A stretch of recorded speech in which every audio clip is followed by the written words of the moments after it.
J'ai besoin de munitions, pas d'un taxi. Ce sont les mots du président ukrainien Volodymyr Zelensky lorsque les États-Unis lui ont proposé de le mettre en sécurité quelques jours après le début de l'invasion russe. Mais sans suffisamment de soldats et d'armes, le président avait besoin d'alliés pour repousser les troupes de Moscou.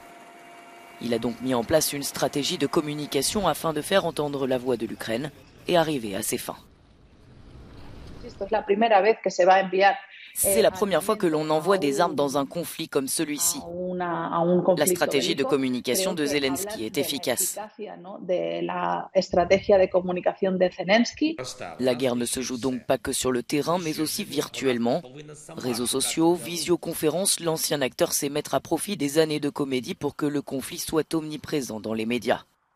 Il utilise ce qu'appellent certains experts la politique de l'émotion, un discours qui fait appel au sentiment plutôt qu'au raisonnement.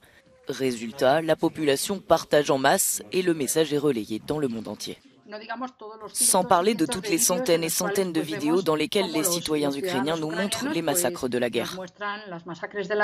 C'est la première fois que les réseaux sociaux sont utilisés en temps de guerre pour susciter l'empathie partout dans le monde.